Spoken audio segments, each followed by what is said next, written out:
अब आप बताइए ना कोई ऐसा राजपूत नेता जिसने ठाकुर लगाया हो अपने नाम के। मैं तो कम ही लोगों को जानता हूँ, मैं तो ब्राह्मणों को ज़्यादा जानता हूँ। जो ब्राह्मण समाज से आते हैं वो ठाकुर लगाते हैं, भूमिहार समाज से आते हैं वो ठाकुर लगाते हैं। वो दौर नहीं रहा, 1990 वाला दौर नहीं है कि बात बात पे गोलियां चलेंगी।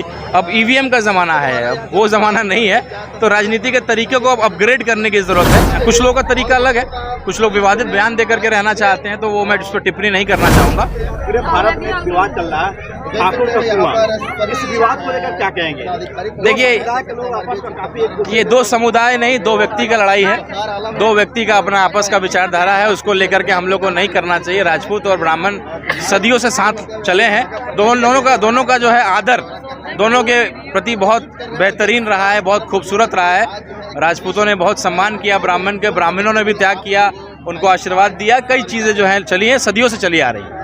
तो ये मुद्दों को बहुत बड़ा मुद्दा नहीं बनाना चाहिए। बहुत इसके पीछे किसी बड़े नेता का तो बड़ा चाल नहीं है। देखिए, ये मैं नहीं जानता हूँ, इसलिए मैं इस टिप्पणी नहीं करना चाहूँगा और इन मुद्दों को चर्चा भी नहीं करना। हम सकारात्मक राजनीति करते हैं और सकारात्मक मुद्दों की चर्चा करते हैं। ब्राह्मण को देवता माना जाता है और एक ब्राह्मण को ये कहना कि जीभ काट लेंगे, गर्दन काट। देखिए, ब्राह्मण को नहीं बोला गया था, वो एक विचारधारा जो एक होता है सामंतवादी, उसको लेकर के उन्होंने बोला था।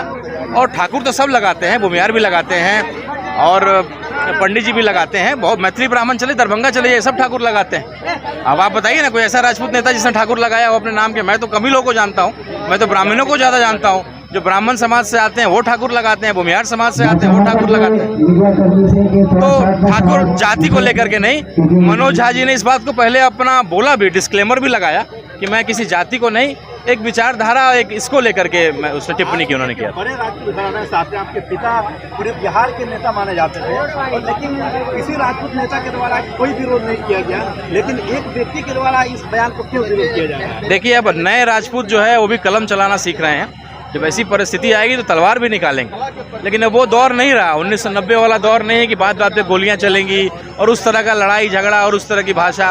अब पढ़े लिखे लोग और अब हाथ जोड़ने का ज़माना आ गया है। अब ईवीएम का ज़माना है, अब वो ज़माना नहीं है।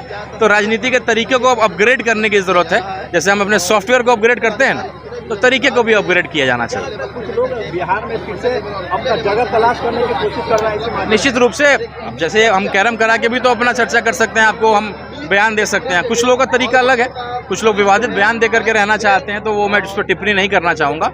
और मैं दोनों वर्ग के समाज से आग्रह करना चाहूँगा, हम लोग का प्रेम संबंध बहुत पुराना है, आदर का संबंध बहुत पुराना है, उसको बना के रखें। और मुझे पूरा विश्वास है अब 1-2 दिन में ये कहानी खत्म होने वाली है। बिल्कुल बिल्कुल। ये दोनों समुदाय के लोगों से क्या कहना? समझदार लोग हैं, शुरू में चीज़ें बढ़ी हैं लेकिन सब लोग समझ गए हैं। दोनों से यही आग्रह करूंगा, इस विवाद को मिट्टी के अंदर डालिए। ये बचकाना वाला बात है, इसको लेकर के बहुत ज़्यादा गंभीर होने की जरूरत है, क्योंकि ये जाति पे नहीं, एक विचारधारा पे टिप्पणी किया गया था।